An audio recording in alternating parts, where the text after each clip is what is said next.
Katong is a residential area in the east of Singapore near the seafront. Katong's rich cultural mix has contributed to its unique cuisine.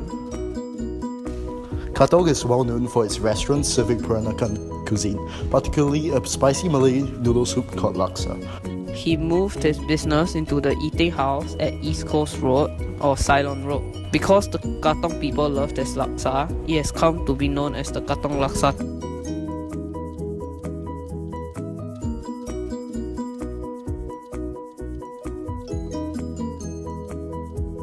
They made their fortunes in the Far East and built seaside resorts, villas and manors along the beachfront of Katong, beginning from Katong Park to the end of the East Coast. Katong was the location of many villas and mansions of the wealthy elite in the late 19th to the mid-20th. The school was founded in 1956 as Tanjong Katong Technical School.